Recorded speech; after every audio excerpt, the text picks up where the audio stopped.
actually one of the things that plausibly unites people across all religions, Muslims, Jews, Christians, is that we all recognize that Rabbi Shmuley is unhinged. He's just mentally, in my view, unwell. And I don't say that as an attack. I say that as just a reality, because I've never seen someone just make things up out of thin air that were never said.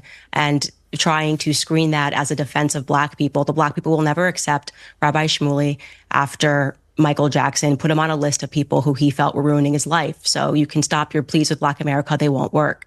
Now, going back to the context of what you've asked us to speak about today, I think one of the things that the world is recognizing and what we've always recognized is that there are radical fringe sects that break out within every single religion, amongst every race. There's white supremacy, there's Black supremacy, there's radical Islam, there are all of these Christ cults around the world. And I think right now it's important for people to understand that radical Judaism is also a thing. And you're watching an example of it right now on your screen. The person sitting across from me, or sitting next to me, I guess, posted on his Facebook page in 2016 a tribute to someone who he said was his mentor. That was Rabbi Menachem Schneerson. He said he was his mentor and his friend. Now, for those of you who are not familiar with Rabbi Schneerson, there were some Jews who believed that he was and is the Messiah. So rejecting Christ, but believing that that rabbi was his Messiah. Now, you may remember in the news recently, there was this radicalized faction of the Lubavitch Orthodox community in Brooklyn that were digging tunnels in Brooklyn and hurling benches at police officers. Well, and by the way, this is per the Times of Israel, that faction of individuals are followers of Rabbi Schneerson. So again, you have Rabbi Shmuley who believes that that's his mentor. They believed that he was the Messiah. It becomes important to understand, what did Rabbi Schneerson preach?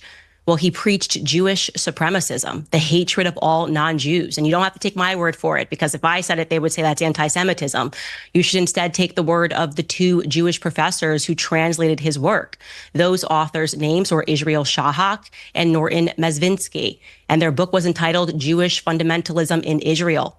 From that book, we learned that Shmuley's mentor, Schneerson, describes the difference between a Jew and a non-Jew. And he says, quote, "Thus, we do not have a case of profound change in which a person is merely on a superior level. The body of a Jewish person is of totally different quality from the body of all nations of the world."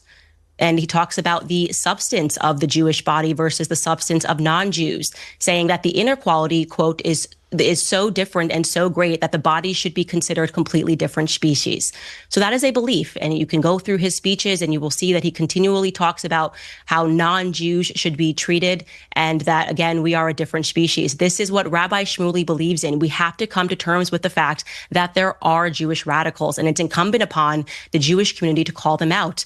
I'm glad that you brought up my rhetoric about Black Lives Matter, the organization, which was basically allowing Black criminals to take to the street to burn down, to loot, and to riot in the name of racism, because it shows that I'm on equal footing here, that across the board, I do not support supremacism, whether it's coming from my community or whether or not it is coming from yours. And I think the entire world is now paying attention and wondering, what is going on in Israel? What is this government? Is this a radical fringe government? And many people are concluding that the answer to that question is yes.